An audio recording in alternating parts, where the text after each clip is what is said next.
pas à courir demain à tous les rendez-vous que je dois courir. Les factures que je dois être au Québec, ben, je vais m'en débarrasser. Vous n'avez pas de facture.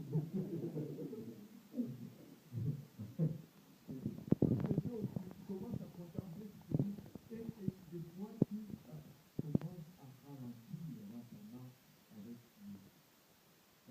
Et ici, le livre de Mots nous dit, quoi que nous parlions ainsi, bien-aimés, nous attendons pour ce qui vous concerne des choses meilleures et favorables au salut. Nous avons dans notre marche avec Dieu des besoins, plusieurs besoins, mais tous les besoins que nous avons ne concourent pas nécessairement à notre salut.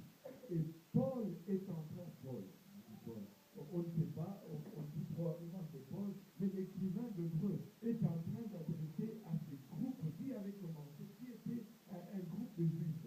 Quand on leur avait enseigné au sujet de Jésus-Christ, ils étaient pleins de zèle.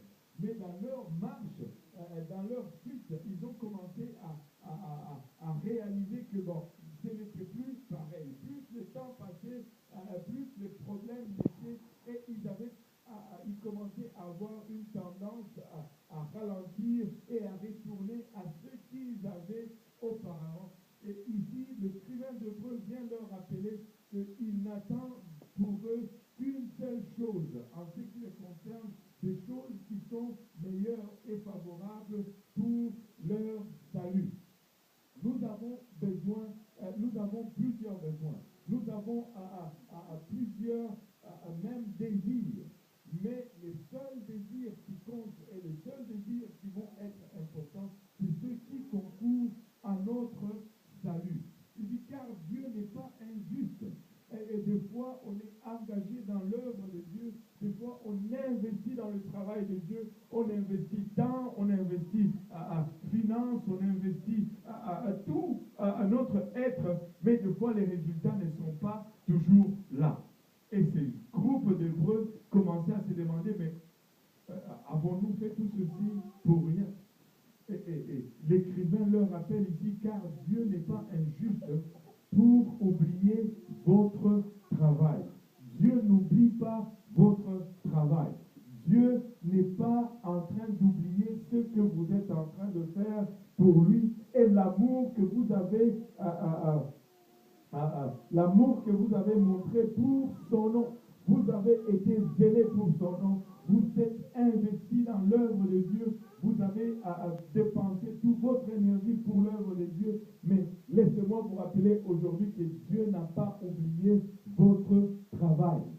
Regarde ton voisin, dis-lui, Dieu n'oublie pas ton travail. Avec un peu d'assurance là. Il faut que tu le dises comme si tu le croyais. Dieu n'oublie pas ton travail. Il n'oublie pas l'amour que tu as montré à cause de son nom. Et vous avez rendu et vous rendez encore des services aux saints.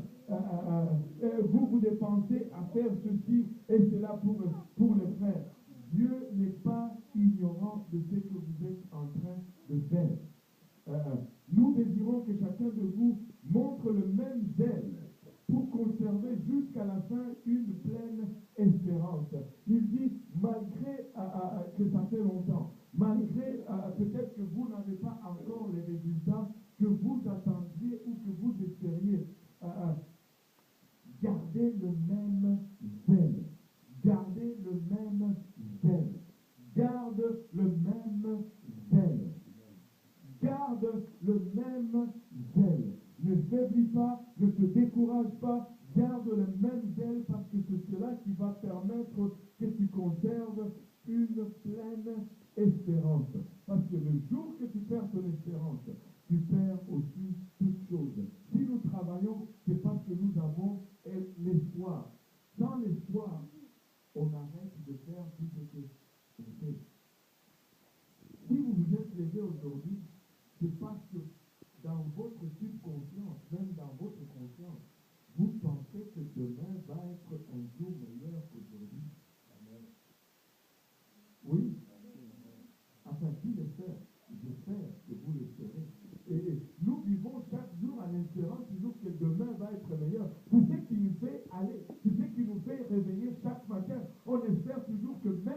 hier c'était calvaire, même si hier j'étais fauché, cassé, j'étais blanc, demain ça va être mieux.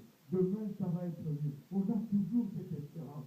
Des fois à tort, des fois à raison, mais on a toujours cette espérance et c'est ça qui nous fait toujours avancer. Le jour que tu perds cette espérance, tu deviens dépressif et tu peux devenir même suicidaire. Tu peux même devenir suicidaire. Mais Dieu dit, garde l'espérance, garde ton zèle, maintiens ton zèle pour conserver jusqu'à la fin une pleine espérance, en sorte que vous ne vous relâchiez point et que vous imitiez ceux qui, par la foi et la persévérance, héritent des promesses.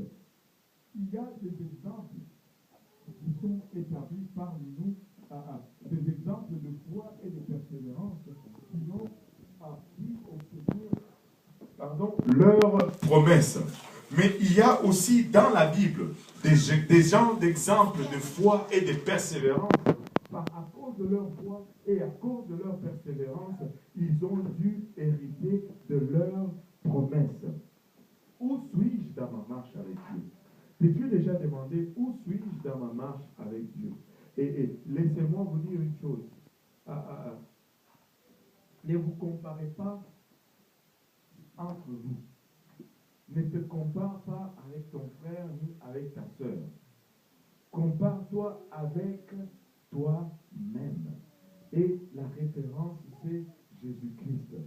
Où suis-je par rapport à Jésus-Christ? Où est-ce que j'étais hier et où suis-je aujourd'hui par rapport à Jésus-Christ? Ai-je avancé ou ai-je reculé? Dans la marche avec Dieu, il n'y a pas de marche en arrière, il n'y a pas de vitesse à marche arrière. C'est toujours en avant.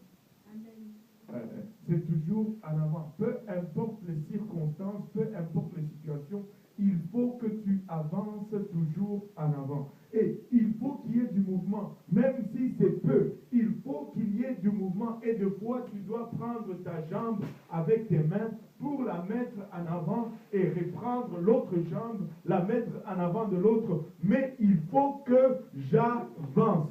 Peu importe comment, il faut que j'avance. Où suis-je dans ma marche avec Dieu? Aujourd'hui, suis-je en train de faire mieux que j'ai fait hier? Ou aujourd'hui, je dois faire du rattrapage par rapport à hier? Où suis-je dans ma marche avec Dieu? Et la Bible nous dit qu'il y a des gens qui ont eu des promesses de la part de Dieu. Qui aime les promesses de la part de Dieu? Moi, j'aime les promesses de Dieu. Et nous devons tous aimer les promesses de Dieu.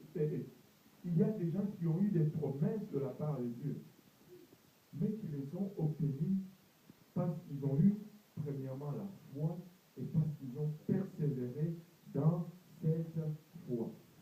Nous aimons les promesses de Dieu, mais il y a toujours un problème avec les promesses de Dieu. Les promesses de Dieu sont souvent, non souvent, rien de promettant. Je m'explique. Il va toujours donner une promesse, et quand on regarde nos circonstances, on dit ça ne fait aucun sens. L'exemple parfait, c'est Abraham. Il vient frapper à la porte d'Abraham.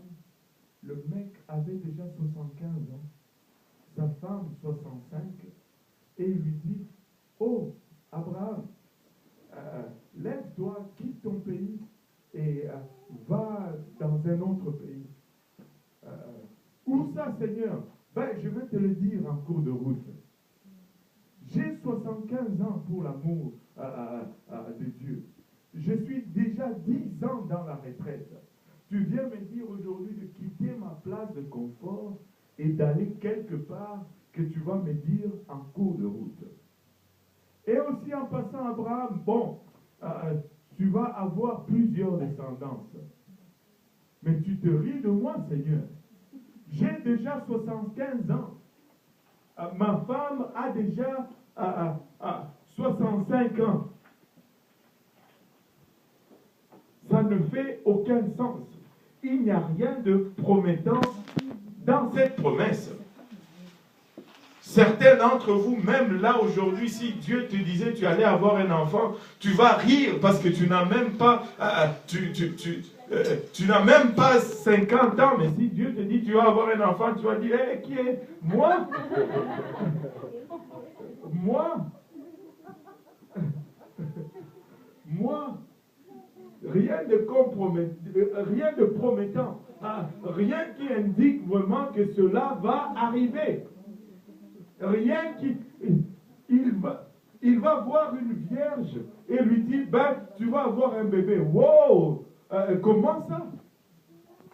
Pauvre Abraham. Et il se lève. La Bible nous dit, il avait foi. Non seulement il avait foi, mais il a persévéré. Va dans le pays que je te montre. Il arrive dans le pays que Dieu lui avait montré. Ben, famine. C'est toi qui m'as envoyé ici. Dieu t'appelle, et puis là où il t'appelle, il te fait sécher. Ça ne ressemble pas à une promesse. Mais si ça vient de Dieu, c'est une promesse. Les promesses de Dieu ne sont pas reliées à nos circonstances. Ils sont reliés tout simplement à sa grandeur et à son habilité de créer du néant les choses qui n'existent pas. C'est tout simplement à cela que les promesses de Dieu sont liées. C'est pourquoi je pense, il nous dit dans le livre de Proverbes, confie-toi à l'Éternel, Proverbe 3, verset 5, il nous dit, confie-toi à l'Éternel de tout ton cœur et ne t'appuie pas sur ta sagesse. Si tu regardes les promesses de Dieu, tu dis, mais ça ne fait aucun sens. Je suis en train de faire le contraire des choses qui produisent ce que Dieu m'a promis. Mais s'il a promis, ça va arriver. Persévère. Ne perds pas ton espérance, ne perds pas ta foi, persévère. Presse, même si les circonstances indiquent que ce qui est en train vraiment de t'attendre, c'est le contraire de ce que Dieu a promis. Garde ton zèle, garde ton zèle. Regarde au jour où Dieu t'a appelé, regarde l'effervescence avec laquelle tu avais commencé à le servir et que ce zèle bouillonne encore en toi, commence encore à courir comme tu courais autrefois. Quand tu as commencé à servir Dieu, tu étais quelque part dans ta marche avec Dieu. Passer du temps dans sa présence était précieux. Mais tu es arrivé à une place où peut-être il y a trop d'activités, peut-être il y a trop de préoccupations, mais je veux tout simplement te rappeler que tu dois retourner à la première place, à ton premier amour, où ta connexion avec Dieu était plus importante. Tu ne peux pas substituer cette relation que tu avais avec Dieu, parce que c'est de là que vient le zèle que tu avais. Ne substitue pas ton temps dans la présence de Dieu avec les activités. Ne substitue pas ton temps dans la présence de Dieu avec le ministère. Tu dois retourner à la place où tu étais avec Dieu auparavant. Une place de prière, parce que Dieu est en train de nous préparer pour une chose explosive. Nous devons retourner dans cette chambre. Il dit, confie-toi à l'Éternel de tout ton cœur et ne t'appuie pas sur ta sagesse. Reconnais-les dans toutes tes voies et il aplanira tes sentiers. Ne sois point sage à tes propres yeux. Crains l'Éternel et détourne-toi du mal. Ce sera la santé pour tes muscles et un rafraîchissement pour tes os. Honore l'Éternel avec tes biens et avec les prémices de tout ton revenu. Alors tes greniers seront remplis d'abondance et tes cuves regorgeront de mou.